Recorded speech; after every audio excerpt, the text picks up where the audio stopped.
I'm using a different filming technique today, so bear with me, but I thought this was going to be the best camera angle for discussing a tape measure. On a tape measure, you've got a multitude of markings between the numbers. The whole numbers are indicated by a line that goes completely across the tape measure tape. This would be the number 4, this would be the number 3. The halfway mark between the two whole lines would be this mark here. So in this case, this would be 3.5. So you would have 3.5, 4, 4.5, 5. Now, as you get down into the smaller ones, the marking halfway between the half and the 3 would be 1/4. So in this case, you would have 3, 3.25, 3.5. Now, here's where I think some people that are not used to tape measures get a little intimidated. You would count the dashes up, and this would be 3/4.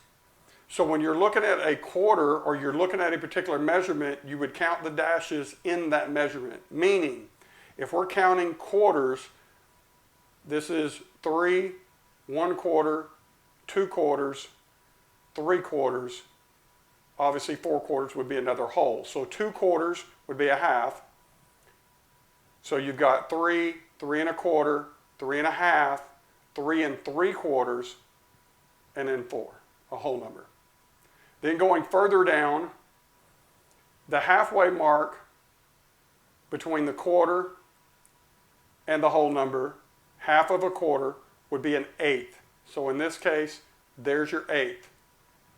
So the way to count that would be your whole number 3 and 1/8. This would be 2/8, this would be 3/8, and of course 4/8 would be a half. This would be 5/8, 6/8, 7/8, and of course 8/8 would be a whole. It repeats itself, but we won't assume, we're going down. The halfway mark between 1/8 and a whole number would be a 1/16.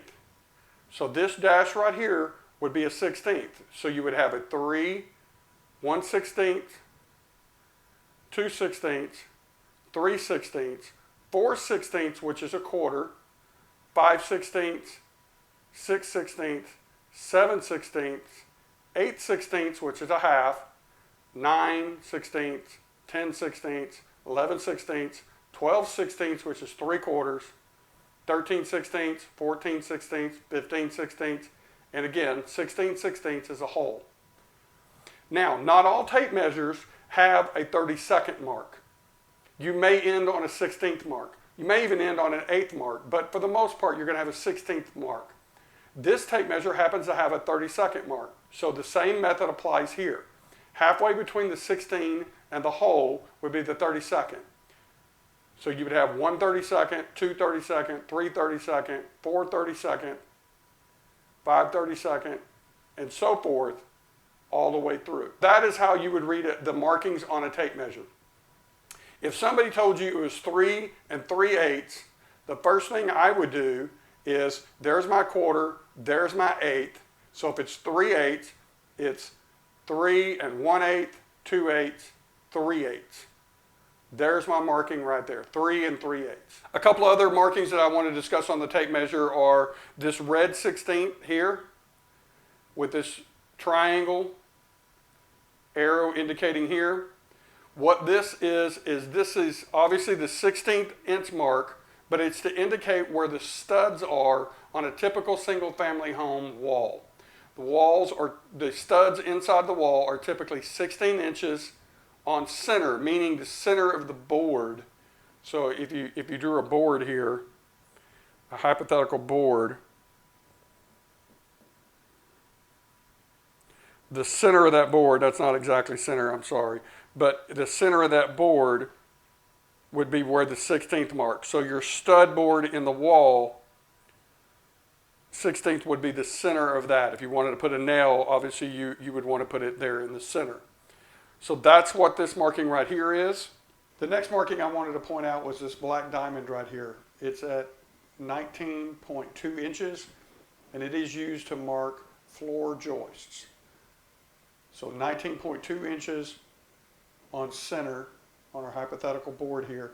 Floor joists are the boards that run under a wooden floor. If you have a slab foundation, you wouldn't have that. If you have a wooden floor, underneath it, the supporting joists are 19.2 inches apart from each other.